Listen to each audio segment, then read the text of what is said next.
সুপ্রভাত বন্ধুরা, নমস্কার।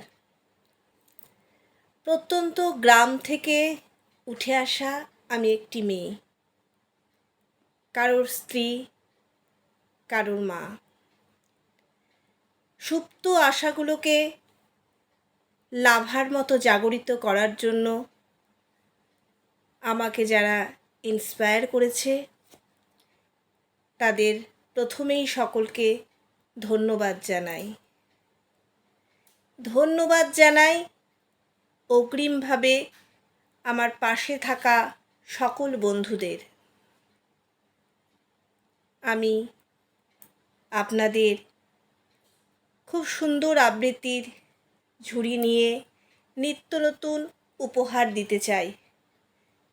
আপনারা আমার পাশে থাকুন। এই আবৃত্তির প্রতীকের সাথে আপনারাও একইভাবে আমার সাথে পথ চলুন। আমার চ্যানেলটিকে সাবস্ক্রাইব করুন, লাইক করুন এবং প্রচুর প্রচুর শেয়ার করুন। আমার প্রথম নিবেদন সুবোধ সরকারের রূপম।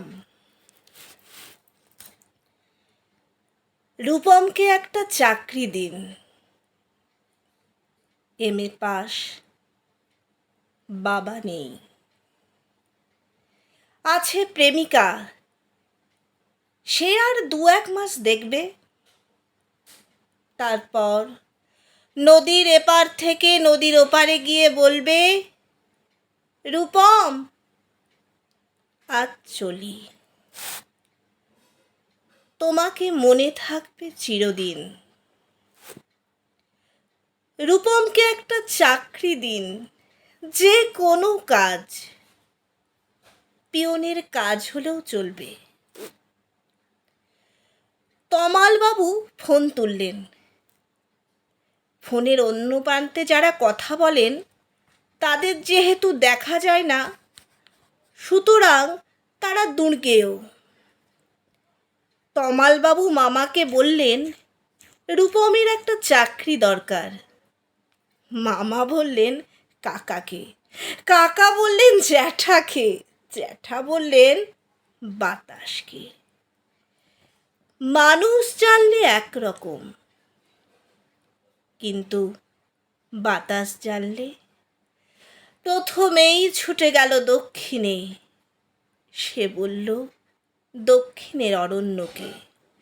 অরণ্য বলবে আগুনকে। আগুন গেল আলিমুদ্দিন স্ট্রিটে। আলিমুদ্দিন ছুটল নদীকে বলার জন্য। নদী এসে আছড়ে পড়ল উপকূলে। আর সমুদ্র হিমাচল বলে উঠল, রূপমকে একটা চাকরি দাও। MA পাশ করে বসে আছে ছেলেটা। কয়েক মাস বাদের ঘটনা। আমি বাড়ি ফিরছিলাম সন্ধেবেলায়। গলির মোড়ে 7-8 জনের জটলা দেখে থমকে দাঁড়ালাম। জল থেকে সদ্য তুলে আনা রূপমের ডেড বডি। সারা গায়ে ঘাস, খড়কুটো, হাতের মুঠোয় ধরে থাকা একটা 1 টাকার কয়েন। পাবলিক বুথ থেকে কাউকে ফোন করতে চেয়েছিল রূপম।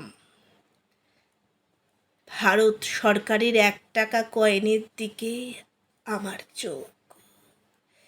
সারা গায়ে সবুজের ঘাস, ঘাস নয় অক্ষর। MA পাশ করতে একটা ছেলেকে যত অক্ষর পড়তে হয়, সেই সমস্ত ব্যর্থ অক্ষর ওর গায়ে লেগে আছে। একটা ছেলেকে আপনারা কেন MA পড়ান? কোন আহ্লাদে 8খানা বিশ্ববিদ্যালয় বানিয়েছেন? তুলে দিন।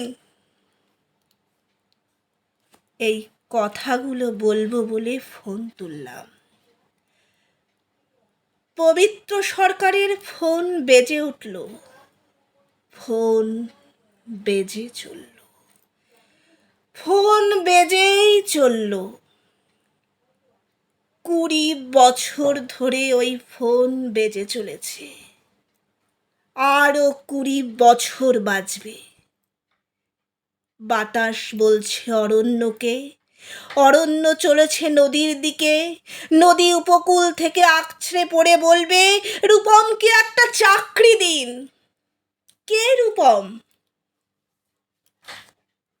রূপম আচার্য, বয়স 26।